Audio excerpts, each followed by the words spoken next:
আলিপুর দুয়ারের মাদারিহাটে জলদাপাড়ায় জাতীয় উদ্যানের হলং বাংলোতে আগুন, 8টি ঘর পুড়ে ছাই, দমকলের 2টি ইঞ্জিন ঘটনাস্থলে। প্রাথমিক ধারণা শর্ট সার্কিট থেকেই এই অগ্নিকাণ্ড।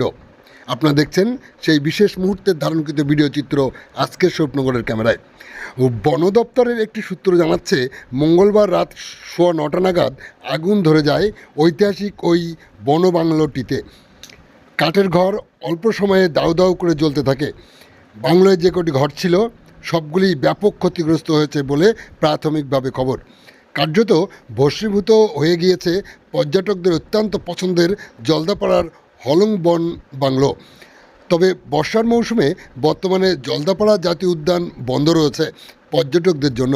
ফলে হলং বাংলায় এই সময়ে কোনো পর্যটক ছিলেন না, নাহলে বড়সড় অঘটন ঘটে যাওয়ার আশঙ্কা ছিল। জলদাপাড়ায় ওয়াইল্ড লাইফ ডিভিশনের ডিএফও পারভিন কাসওয়া বলেন, রাত 9টা নাগাদ আগুন লাগার ঘটনা নজরে আসে। ঘটনাস্থলে উপস্থিত কর্মীরা জানান, শর্ট সার্কিট থেকে আগুন লেগেছে। এই আগুন থেকেই বাংলোতে থাকা একটি এসিতে বিস্ফোরণ হয়। আমাদের বনকর্মীরা নেভানোর চেষ্টা করছিলেন, কিন্তু কাঠের বাংলো আগুন তাদের পক্ষে নিয়ন্ত্রণে আনা সম্ভব হয়নি। তিনি আরও বলেন, হাসিমারা এবং ফালাকাটার দমকলকে খবর দেওয়া হয়। জঙ্গলের ভিতরে গাড়ি নিয়ে দমকল কর্মীরা 10টা 10 মিনিট নাগাদ পৌঁছান। তারা আগুন নিয়ন্ত্রণে আনেন। অন্য আধিকারিকরাও ঘটনাস্থলে তখন উপস্থিত ছিলেন। ঐতিহ্যবাহী হলং বাংলোর ঢিলছোড়া দূরেই রয়েছে বন আধিকারিক ও বনকর্মীদের কোয়ার্টার। সকালের নজর এড়িয়ে কীভাবে এত বড় অগ্নিকাণ্ড ঘটল সে নিয়ে উঠছে প্রশ্ন। উল্লেখ্য, রাজ্যের প্রাক্তন মুখ্যমন্ত্রী জ্যোতি বসুও খুব পছন্দের জায়গা ছিল এই জলদাপাড়া। উত্তরবঙ্গ গিয়ে বহুবার তিনি উঠেছেন এই হলং বাংলোয়। 2014 সালে অভয়ারণ্য থেকে জাতীয় উদ্যানের তকমা পেয়েছিল জলদাপাড়া। সময়ের সঙ্গে সঙ্গে হলং বাংলোর জনপ্রিয়তা আরও বেড়েছিল।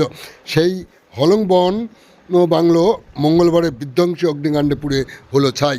দেখুন কি বললেন। হলং বনবাংলোয় আগুন লাগাটা এটা আমাদের ট্যুরিজমের যাবৎ সবচেয়ে বড় ক্ষতি। আমাদের উত্তরবঙ্গের ট্যুরিজমের তথা জঙ্গল ট্যুরিজম, জলদাপাড়ার ট্যুরিজম, আলিপুরদুয়ার জেলার ট্যুরিজমের সবচেয়ে বড়, আজ অবধি যত ক্ষতি হয়েছে তার মধ্যে এটা সবচেয়ে বড় ক্ষতি। তার থেকেও বড় ক্ষতি পশ্চিমবঙ্গ ট্যুরিজমের। পশ্চিমবঙ্গ যে ফরেস্ট ট্যুরিজম, এটার একটা অপূরণীয় ক্ষতি, যে ক্ষতি জীবনে কোনো দিন পূরণ করা যাবে না। প্রতিটি মানুষের প্রত্যাশা, স্বপ্ন একটাবার জলদাপাড়াতে যাব, গিয়ে হলং বাংলো থাকবো। সেই হলং বাংলো আজকে পুরো ছারখার হয়ে গেল। ভাবা যায় না।